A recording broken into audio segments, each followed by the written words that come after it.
Curd சாப்பிட்லாமா, அதுவும் diabetic patient curd சாப்பிட்லாமா, ஒரு best probiotic ஃபுட்டுன்னு சொல்லுவேன். அது மட்டும் இல்லை, கர்ட் எடுத்துக்கிட்டிங்கன்னா அதில் பார்த்தீங்கன்னா கிளைசமிக் இண்டெக்ஸ் வேல்யூ ரொம்ப கம்மி. அதே மாதிரி கட்டுக்கு வந்து ரொம்ப நம்ம கட் ஹெல்த் வந்து ரொம்ப இம்ப்ரூவ் பண்ண ஹெல்ப் பண்ணும்.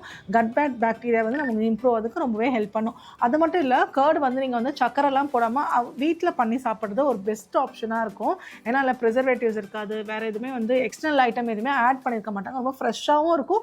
நீங்கள் அதே மாதிரி எந்த ஸ்வீட்டும் சேர்க்காமல் சாப்பிடும்போது ரொம்ப ஹெல்த் பெனிஃபிட்ஸ் இருக்குது. சம்டைம்ஸ் நீங்கள் நினைப்பீங்க அது கூட வந்து சர்க்கரையோ இல்லை வந்து பழங்களோ சேர்த்துக்கலான்னு. அந்த மாதிரி எதுவுமே இல்லாமல் ஒரு கப் தயிர் ஒரு நாளைக்கு நீங்கள் வந்து அது ஸ்நாக்ஸ் டைமில் எடுத்துக்கிற மாதிரி தான், அது கூட நட்ஸு சீட்ஸு அதெல்லாம் போட்டு எடுத்துக்கோங்க. இல்லை ஃபுட்டை நீங்கள் எடுத்துக்கிறீங்க அப்படின்னா நீங்கள் சாப்பாடு கூடவோ சப்பாத்தி கூடவோ இல்லை நீங்கள் வேறு ஏதாவது வந்துட்டு பிரேக்ஃபாஸ்ட்டோ இல்லை லஞ்சோ எடுத்துக்கிறீங்கன்னா அது கூட எல்லாத்து கூடவே உங்களுக்கு வந்து கர்ட் சாப்பிட்லாம். உங்களுக்கு வந்து எந்த மாதிரி பாதிப்புமே இருக்காது. ஆனால் குவான்டிட்டி நீங்கள் வந்து சாப்பிட்லாம் அப்படின்றதுக்காக நிறைய எடுத்துக்காதீங்க. ஒரு சின்ன கப்பில் டெய்லியுமோ இல்லை ஒரு நாள் விட்டு ஒரு நாள் அந்த மாதிரி எடுத்துக்கோங்க.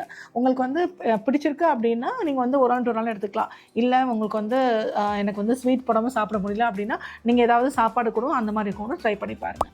இந்த மாதிரி டயபெட்டிஸ் பற்றி இன்ஃபர்மேஷனுக்கு நம்மளோட சேனலை ஃபாலோ பண்ணிக்கோங்க. தேங்க்யூ.